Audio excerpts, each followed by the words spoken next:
Okay, let's start.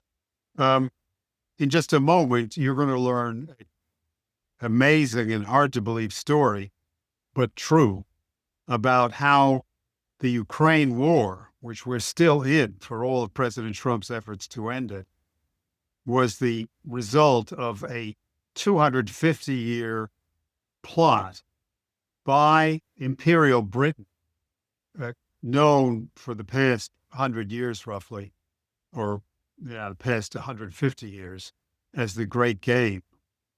So Will Wirtz, who brought you a related story 1 week ago, has the picture here, and let me just turn it over to him.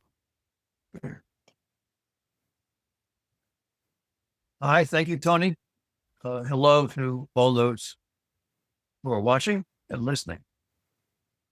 Yes, this is quite an extraordinary picture of two opposing worldviews.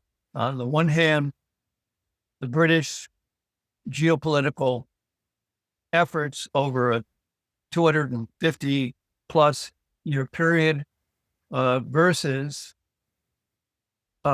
a contrary view, which is the only way to resolve not only the Ukraine crisis, but other crises throughout the world, which is a policy of bringing together four powers, the United States, Russia, China, India, to finally defeat the British Empire through the creation of a new Bretton Woods financial system. What we've seen over the last week is that following his meeting with President Trump in Washington, D.C., Zelensky once again ran off to see King Charles in London and to see Prime Minister Starmer of Great Britain, President Macron of France, and what they call the Coalition of the Willing, which includes NATO General Secretary Rutte and all of the unelected European Union bureaucrats like von der Leyen and KG Callas. Now, this is quite an extraordinary picture. What I'm going to do is give you a picture of the fight which took place going back to before the 7 Years' War, which concluded with the Paris Treaty in 1763, and we'll bring that forward over basically 100 years, and at which point we will see the Great Game, which the British designed at that time, codified with the Harold Mackinder doctrine, the Heartland doctrine, or the pivot area doctrine, which is to say that, just give you a quote, what Mackinder argued was that, let me get the exact quote. I should have had it right here, but where'd it go?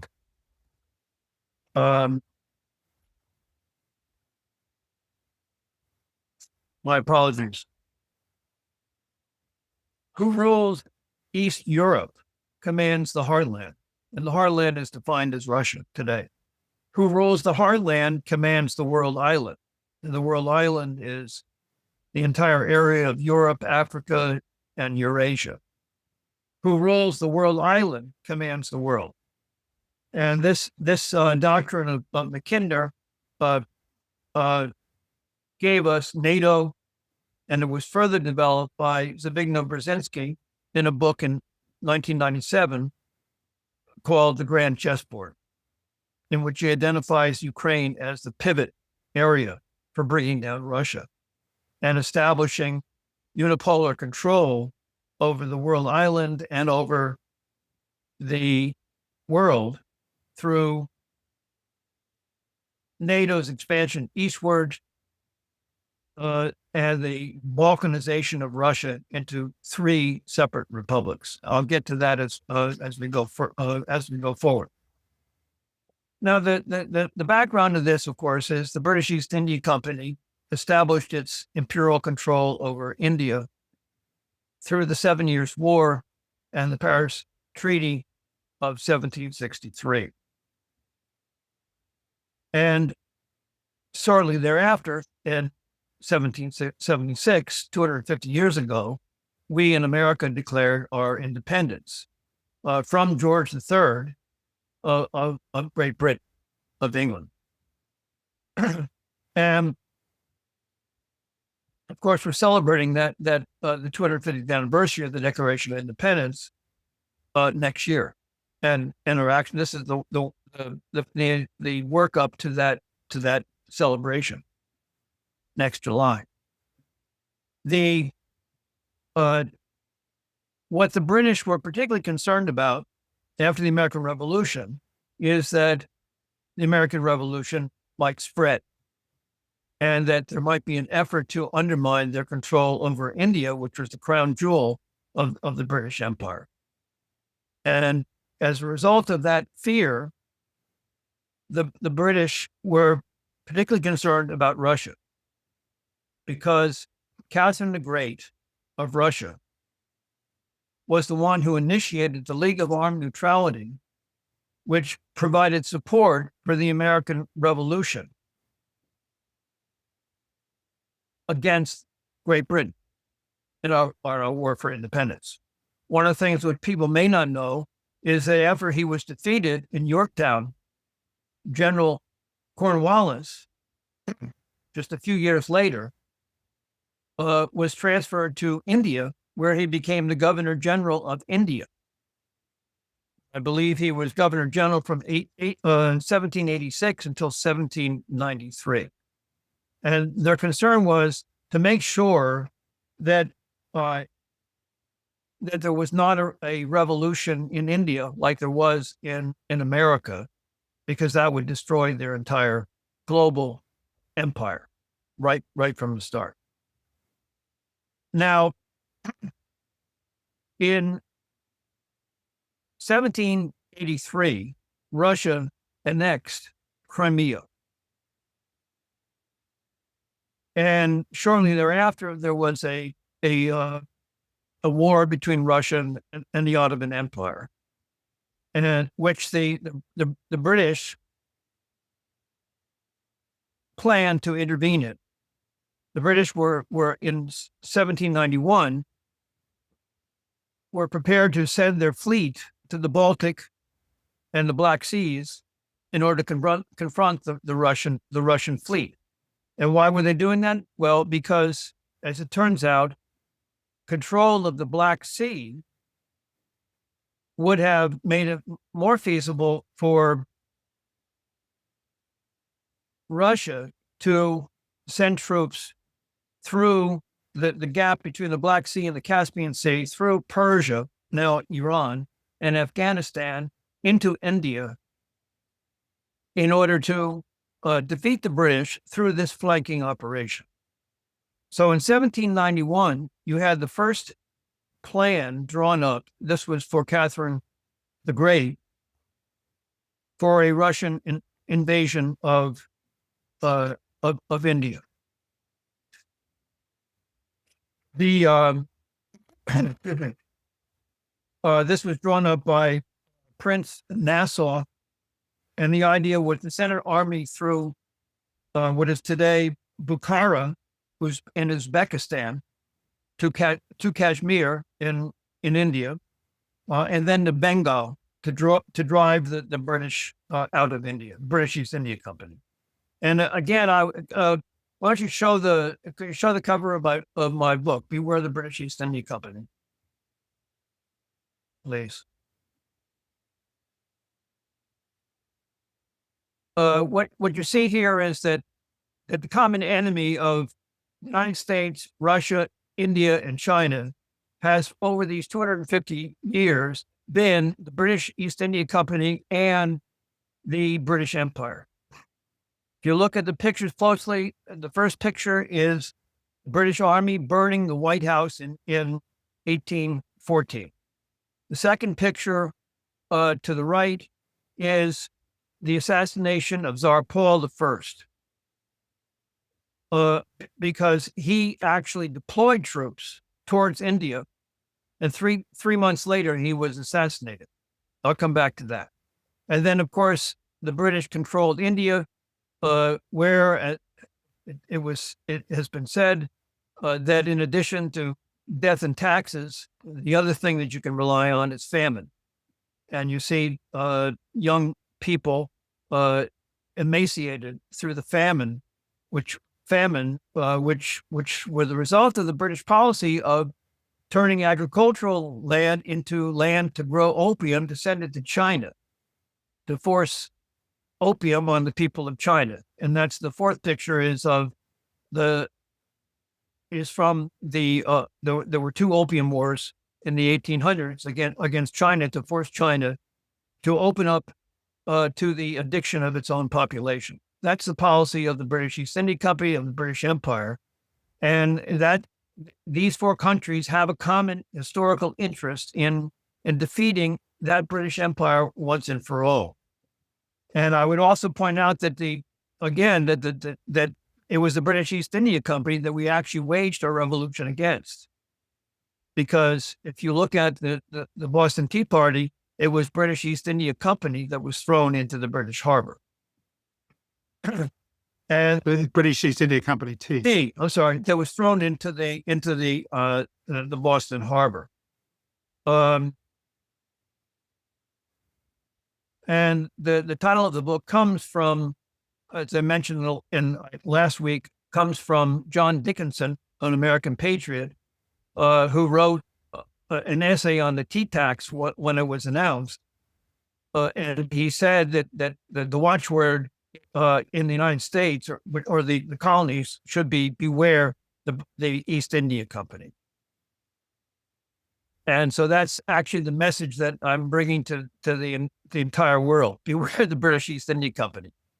It's true that the company dissolved in the year 1874, but the fact of the matter is that its policies persist.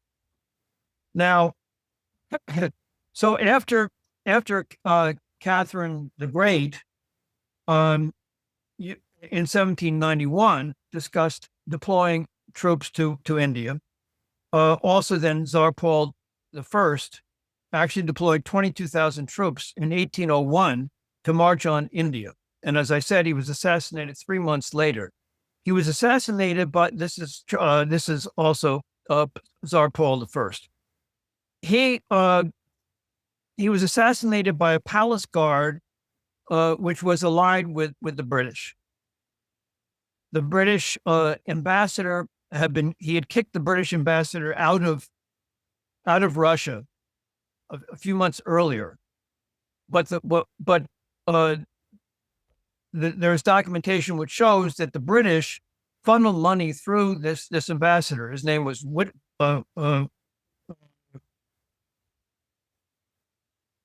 let's see. Well, his name is probably not all that important. His name was Charles Whitworth, Lord Charles Whitworth.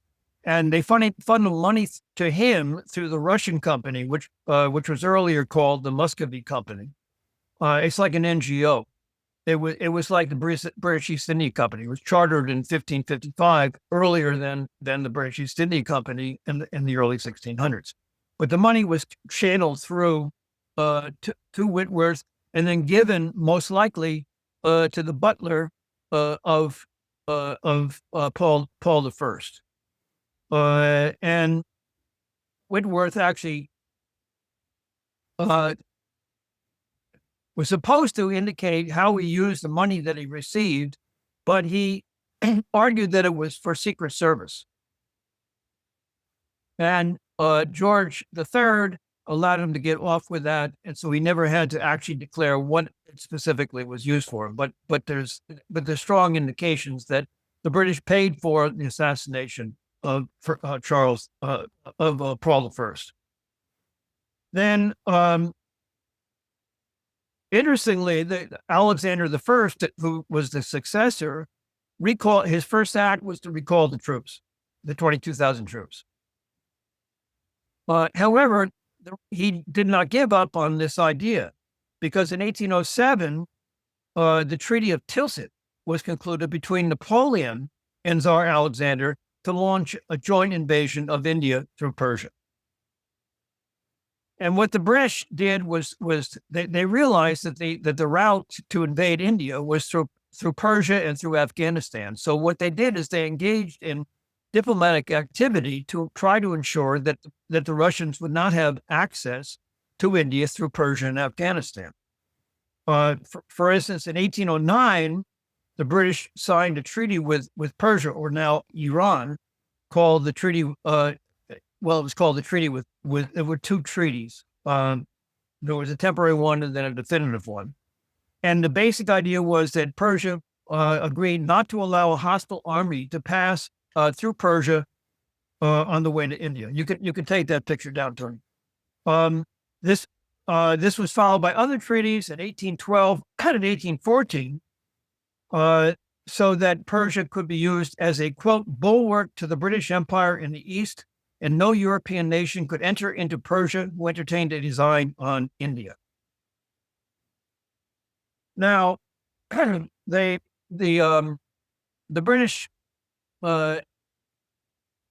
efforts to thwart a flanking operation against them by Russia into India continued over the next decades. In 1824, the Secretary of State for Foreign Affairs in England, George Canning, said, quote, the friendship between Persia and Great Britain had originated with our Indian possession. And in 1828 and then in 1829, a British, at that time, Lieutenant Colonel George de Lacy Evans, wrote two works. One is called On the Designs of Russia, and the second one was on the practicability of an invasion of British India. And the basic idea was, what he wanted to do was to show that it was feasible for Russia to invade India, and therefore what developed was a great game in which the British attempted to create a buffer zone and even to get a foothold in Central Asia and also Eastern Europe against the potential for a Russian invasion.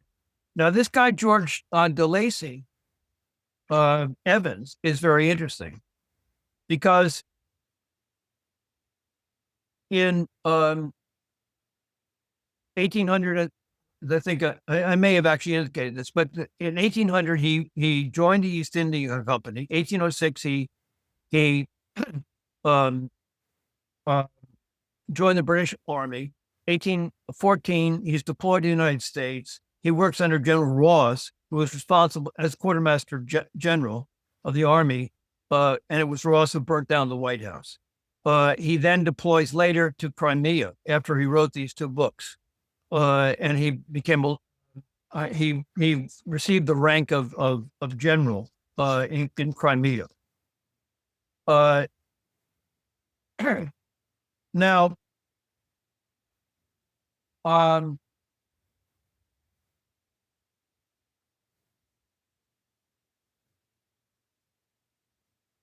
the first, then what you have is the first Afghanistan war. So they try to consolidate Persia through treaties, and then they also waged a war in Afghanistan in 1838 and to 1842. It was a war which they lost. They were actually defeated in Afghanistan. And of course, there was a second war in Afghanistan later on in the 1800s for the same purpose of creating a buffer zone to protect the crown jewel of the British Empire, which was India. So the war that we've had more recently in Afghanistan is a continuation of that tradition, as well as all of the efforts that were conducted in the Middle East, against Iran, Iraq, Libya, Syria, and so forth. Now, at the same time that when they were defeated in Afghanistan, what the British East India Company did was then to annex various uh, states in the Indian Northwest, which they had not annexed up to that point, and that was part of creating this buffer zone. And the during the period of this Afghanistan war, Russia didn't actually deploy troops to help in the Afghanistan war, but what they did indicate that their intent was to have a road to English India, and they made it. They communicated that to the Emir of Afghanistan just prior to the outbreak of this first Afghanistan war. In 1839, there was a Russian expedition, quote, to establish not the dominion, but the strong influence of Russia and to prevent the influence of the East India Company, so dangerous to Russia, from taking root in Russia. So this is the ongoing fight. Again, the British signed more treaties. In 1854, 1855, they signed treaties with present-day Baluchistan and with Afghanistan to treat the enemies of the East India Company as their enemies. Now, during the Crimean War, again, we're talking about Ukraine. So you had the conflict in 1791, and then you had the Crimean War in 1854. And in that war, Russia was overall defeated by the British, the French, and the Ottoman Empire, but they were able to keep their hold on Crimea. And during the Crimean War, there were two additional war plans that were written up. One by General Duhamel. This is a war plan for Nicholas I to invade India, and I'll read to you what he said. When towards the close of the last century, an army corps was quartered on the eastern frontiers by the order of Emperor Paul, with a design on India, the English nation, although not certain of the fact, was greatly startled by the intelligence. The present war imposes upon Russia the duty of showing how she can attack India in her only vulnerable point, India. History teaches us that nearly all the powers which conquered India found their way to it through Central Asia and Persia, and that the roads by which Alexander the Great, Genghis Khan, Tamerlane, Sultan Babar, who was the founder of the Mughal Empire, which he invaded India in 1526. And lastly, Nadir Shah, the Shah of Iran, invaded India in 1739. They broke into India. The roads that they used are now open. They passed through Khorasan in Afghanistan. The towns of Kandahar and Kabul are the gates of the Indies. We do not invade India with a view of making conquest, but to overthrow the English rule, or at least to weaken English power. So this is 1854. And just remember that during the American Civil War, the British and the French were intent upon intervening in the U.S. Civil War to support the independence of the Confederacy. And they actually approached Russia and asked Russia to send troops or to contribute militarily to this endeavor. And the Tsar of Russia, Alexander II, said absolutely not, that he would not engage in that. And instead, he sent the Russian fleet to San Francisco and to New York City harbors in order to prevent the British fleet or the French from intervening against the North. So this is the fight that's going on globally, involving the U.S. and Russia against the British, and after the defeat of Napoleon, also, and the French Revolution, also against the French. Now, I would just point out that the routes that were taken by, let's see, how am I doing? Okay. time. The routes that were taken by Alexander the Great went to India through Persia and Afghanistan.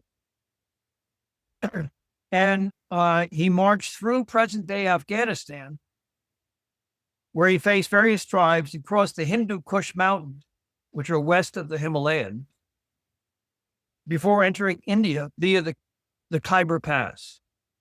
So let me just point to this map. The way in which Russia would move into India would be between the Black Sea and the Caspian Sea, and then down through Persia into India. The way the Mongols took a similar, slightly different approach than Alexander the Great, because he was coming from Greece, and they were coming from Central Asia. The Mongols invaded India through Persia and Afghanistan. This includes Genghis Khan, as I said, and Tamerlane. And the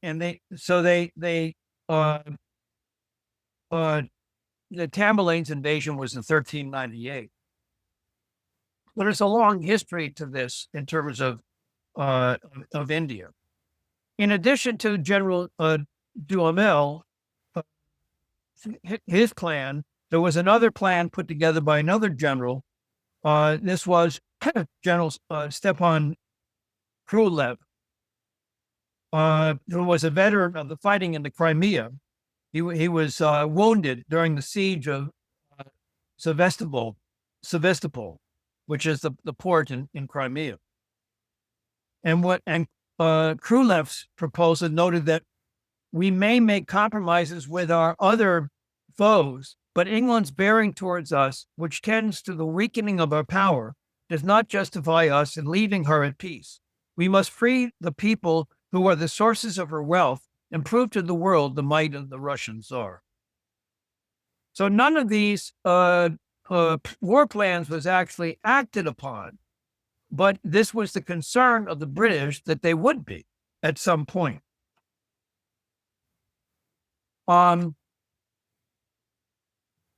And again, as I mentioned earlier, there was a second Afghanistan war that was 1878 until 1880, in order to create a buffer zone against the British. All right, so let's then move forward into the 20th century. As I discussed last week, the Entente Cordiale was created between France and Britain, with France being the junior partner and Britain the dominant force, in the year 1904. In that same year, 1904, Halford Mackinder wrote a document called The Geographical Pivot of History. Can you show that, Tony? Yeah.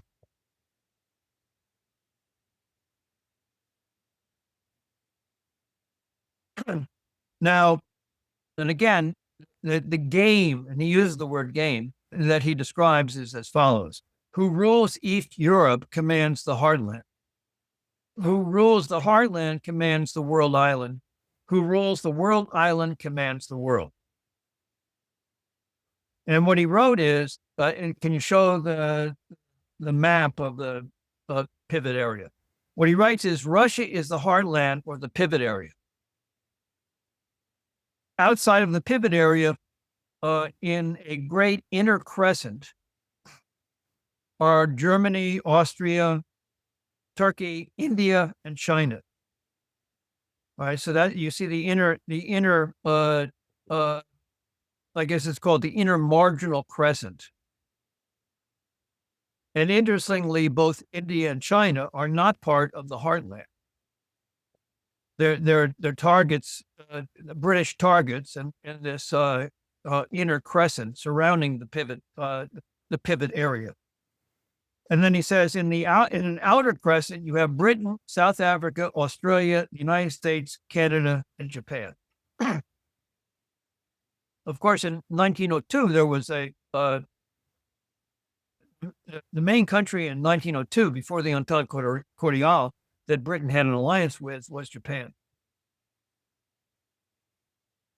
And Japan shortly thereafter was engaged in the warfare with Russia, which was coherent with this entire policy. The Mackinder also refers to what's described here as the pivot area as the Heartland, and he describes particularly the outer crescent, which is he calls it the insular crescent. He calls it the rim area. But this defines British policy going forward. And the next graphic, I may come back to this a little later. Well, why don't we just stay on the? I'll just make the point here.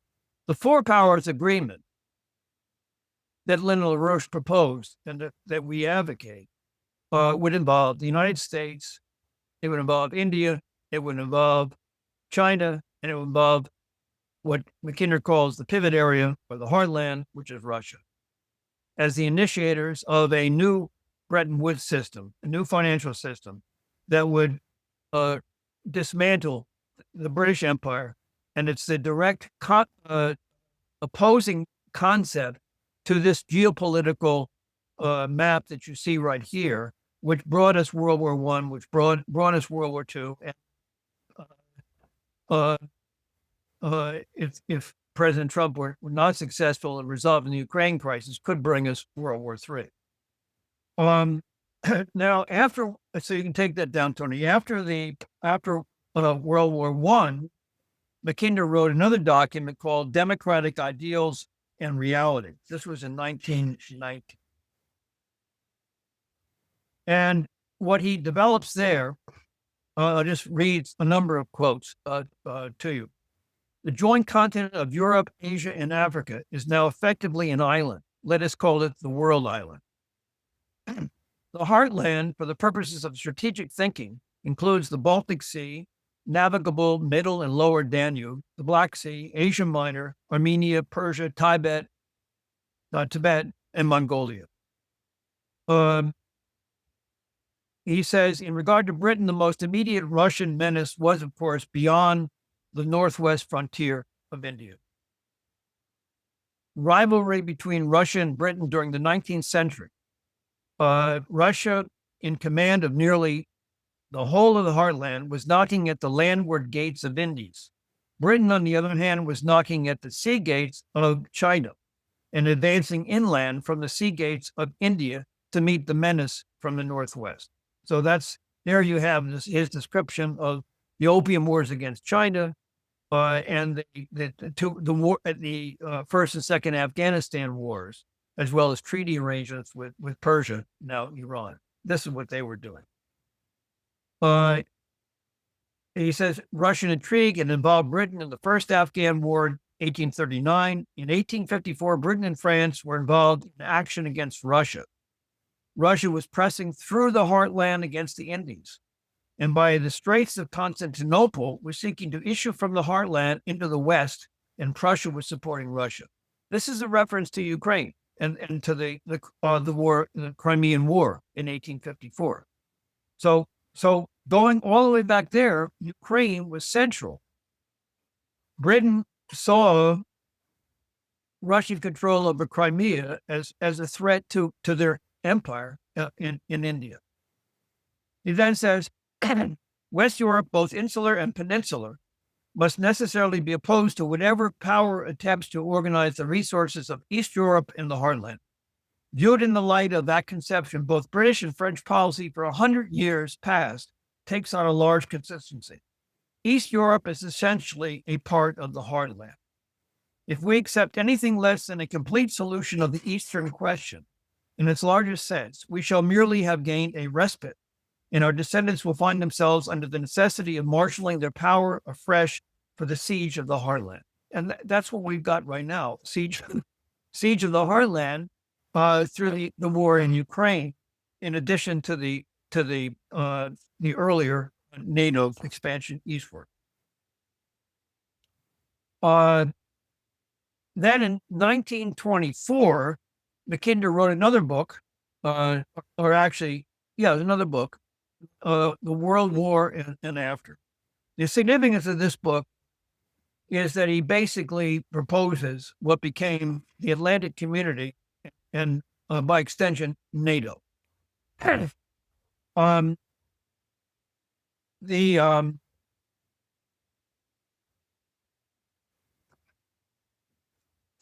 If you look this book up, you do a search on it, you will find that that's precisely what they say. That that Mackinder defined the North Atlantic Ocean and its dependencies as the Midland Ocean. That he argued the combined power of the Atlantic countries, later called the Atlantic Community, could offset the influence of any single power or alliance that controlled the Eurasian heartland. And then they say the Atlantic Community theory provided a strategic basis for the formation of NATO. And in that book, the key chapter is entitled "The Atlantic and America." It's chapter 25, where he says Western Europe and North America now constitute, for many purposes, a single community of nations. Then finally, during World War II, bring the next slide up. He wrote an article for Foreign Affairs called "The Round World and the Winning of the Peace." And what he argues there is that I have described my concept of the heartland, which I have no hesitation in saying is more valid and useful today than it was either 20 or 40 years ago. So this is the consistent policy of Halford Mackinder. And now some may say, well, is this the actual policy today? But the best way to see that is to look at Zbigniew Brzezinski, who is accurately described as an agent of British influence. In 1997, Zbigniew Brzezinski wrote a book called The Grand Chessboard. In a certain sense, this comes out of his role in the Carter administration as head of national security. It reflects the work of others, including Fukuyama and his book, The End of History, in which he argues that with the collapse of the Soviet Union, America is now the sole superpower in the world. It reflects the policies of Samuel Huntington, The Clash of Civilization, which gave us much of the warfare in the Middle East and Central Asia. Now what Brzezinski writes is that in addition to the eastern and western fronts, that is Eastern Europe and Western, which I guess would be China, there's also a southern front, which would be Afghanistan and the Persian Gulf, and that's what we saw occur. And what he says is that the United States is the first global power after the collapse of the Soviet Union. And what he said is, for America, the chief geopolitical prize is Eurasia. And he goes on to quote Mackinder: "Who rules East Europe commands the heartland. Who rules the heartland commands the world island. Who rules the world island commands the world." So the imperative here is to command Eastern Europe. And that's what we have seen with the expansion of NATO eastward. And that is what we're seeing with what has happened with Ukraine as the central pivot, which is the way Brzezinski describes it, in this entire geopolitical operation that is which is the essence of the British Empire's continuing strategy. What he writes about Ukraine is the following: Ukraine is, quote, "a geopolitical pivot because its very existence as an independent country helps to transform Russia." And he then goes on to say that Russia cannot be a Eurasian power if it loses Ukraine. And if it loses Ukraine, it will also be debilitated by crises in Central Asia, which are obviously ongoing. Then there will also be a clash of civilization in a sense of warfare from Islamic nations to the south of Russia, and that China also may oppose the Russian domination of Eurasia. That has not materialized thus far, but that's the strategy that they're operating on. He also, in terms of the southern front, he points out the following: almost as much as in the case of Ukraine, the future of Azerbaijan and Central Asia is also crucial in defining what Russia might or might not become. Potentially the most dangerous scenario would be a grand coalition of China, Russia, and perhaps Iran. Now, and of course, this would be an anti-hegemonic coalition. We've seen certain reflection of that, but what he doesn't put forward is what would be the actual most threatening development to the British Empire, the Dutch imperial system, would be a U.S., Russia, China, India combination. He says, the bottom line guiding the progressive expansion of Europe has to be the proposition that no power outside the existing transatlantic system has the right to veto the participation of any qualified European state in the European system, and hence also in its transatlantic security system, and that no qualified European state should be excluded a priori from eventual membership in either the EU or NATO. You can take that down, Tony.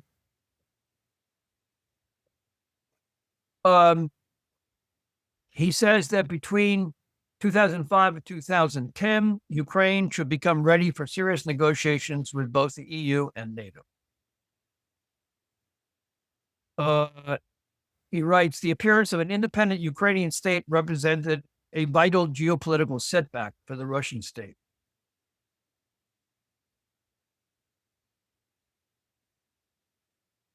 Most important is the need for clear and unambiguous acceptance by Russia of Ukraine's separate existence, of its borders, and of its distinctive national identity. The three states that are geopolitically especially important are Azerbaijan, Uzbekistan, and Ukraine. Most important, however, is Ukraine. This is what Brzezinski says. So if you want to know what's going on with Ukraine, you have to look at it from this overall geopolitical strategy of the British Empire.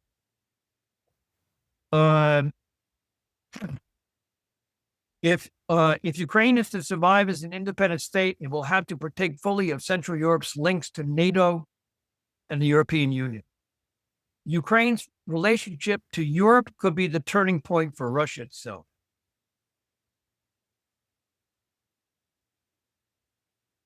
Indeed, Kiev's role reinforces the argument that Ukraine is the critical state insofar as Russia's own future evolution is concerned.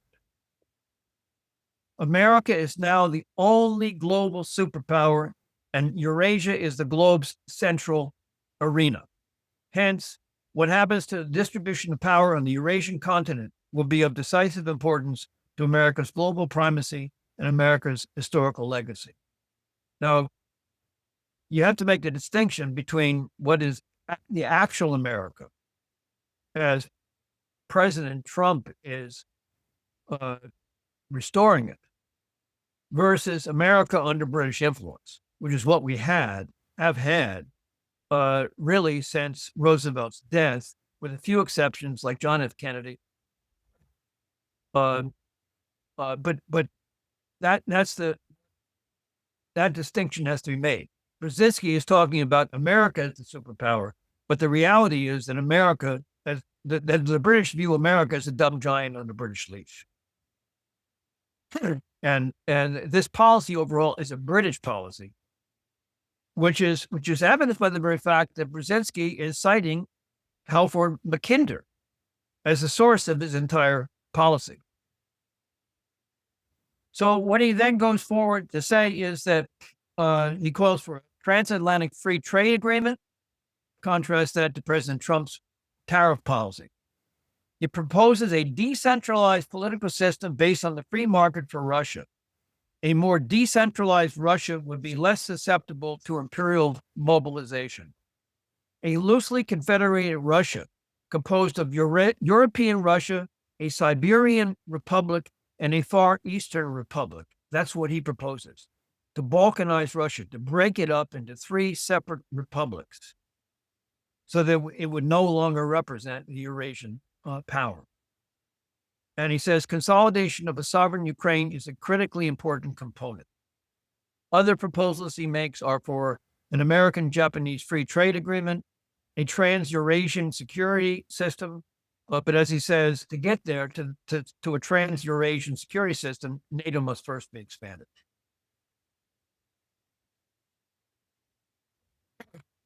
Now, so I think it should be clear.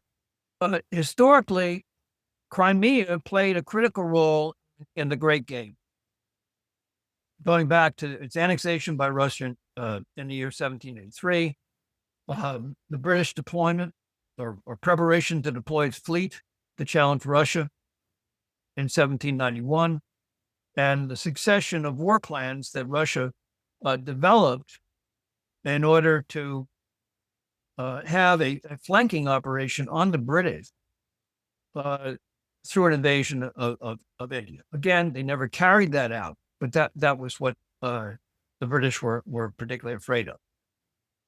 And then we have Ukraine, identified as the pivotal nation in bringing down Russia, dividing it up into 3 separate nations.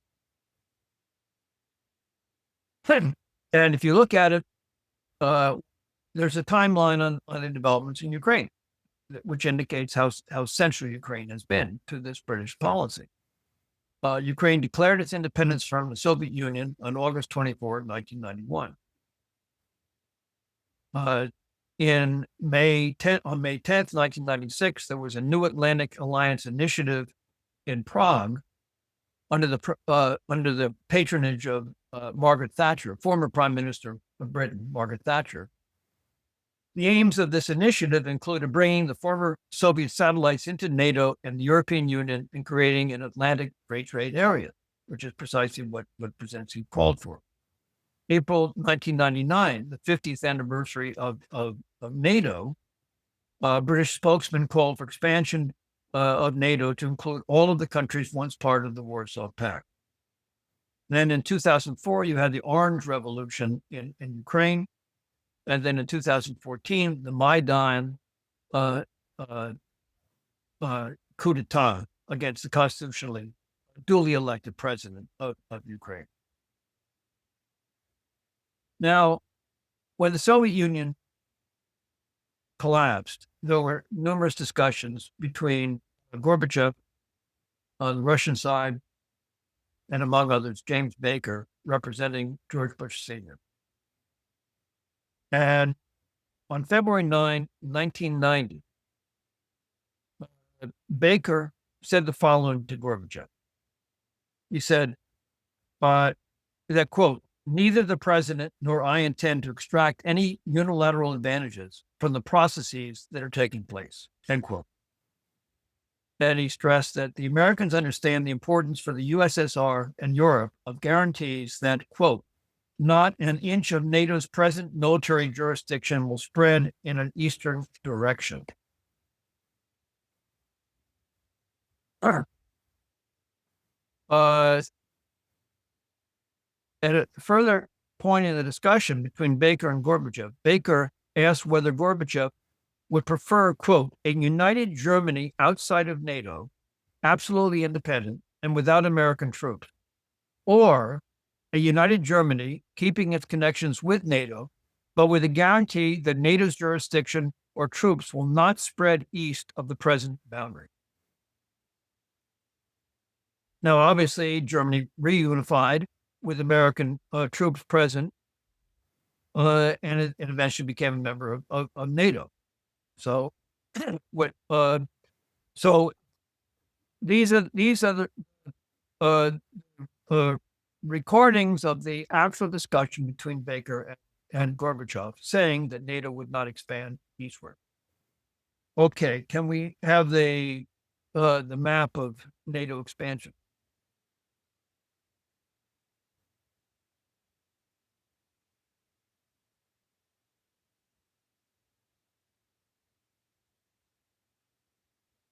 So here you can see the expansion of NATO, which accelerated starting in 1990. There were initially, I think, 12 members of NATO. Greece and Turkey joined in 52, West Germany 55, Spain 82, and then actually between 1999 and 2009, a total of 12 countries joined, all of them in Eastern Europe. Then you had Montenegro 2017, North Macedonia 2020, Finland 2023, Sweden 2024. So there are now 32 members of NATO, whereas so it's an additional 20 after the initial 12. And the biggest expansion was after Baker made that promise to Gorbachev. Now, so what President Trump is up against is, on the one hand, as I developed last week, the Entente Cordiale. And it is King Charles and whoever the prime minister is, whether it's Boris Johnson or Starmer or someone else. It's the British. And of course, the British Empire is actually an Anglo-Dutch imperial system. The Dutch East India Company was taken over effectively by the British East India Company. And in 1688, William of Orange of the Netherlands took over the throne of Great Britain. And thereafter, you had the creation of the Bank of England and the consolidation of British East India Company control over India, and then the American Revolution. So it's this it's that Anglo-Dutch system which is reflected in King Charles and the British Empire. And of course, King Charles is the king also of a number of countries, including Australia, New Zealand, Canada. Mark Carney, the prime minister, is the former head of the Bank of England. And his brother, Sean Carney, is head of operations of Kensington Palace, which is the palace where Prince William lives and operates. So, and the Entente Cordiale then involves the French. And the EU itself, including all of its unelected bureaucrats, was created by Thatcher and Mitterrand, again, by the Entente Cordiale. So that's what you're dealing with. That's what Trump is up against in terms of the opposition to settling this Ukraine war, which is a reflection of the Mackinder-Brzezinski doctrine, the Great Game, and establishing relations with Russia, which is actually historically one of our best friends, if not our best friend. They supported us in the American Revolution. They supported us in the Civil War, and we fought with them against the Nazis in World War II. And the basic idea is that this operation and its domestic component, in terms of the Democrats in their effort to just be opposed to anything Trump, and the neocons who are supporting, both the Democrats and the neocons are supporting war in Ukraine. So that's what he's up against, both domestically and also internationally. And to actually win, what he's got to do is to crush that Entente Cordiale, and he's got to develop an alternative to this geopolitical Mackinder strategy of the British Empire. And the only real alternative to that is Lyndon LaRouche's four-power agreement between the United States, Russia, China, and India. And really the pivot to that, as opposed to the Mackinder's pivot doctrine, is the pivot of that is a U.S.-Russian relationship to bring in China and India, to create a new Bretton Woods system, which eliminates the root cause of war, which is imperial finances. That's what causes war. The rejection of national sovereignty by an empire. That's what the British policy is. Limited sovereignty, a unipolar world. And so what we need is a new Bretton Woods system, which is the only way to save the dollar in the long run, because the dollar has to be reliable and trusted, both in terms of real production, which President Trump is making strides to achieve in the United States, but also in terms of trust among a family of sovereign nation states around the world.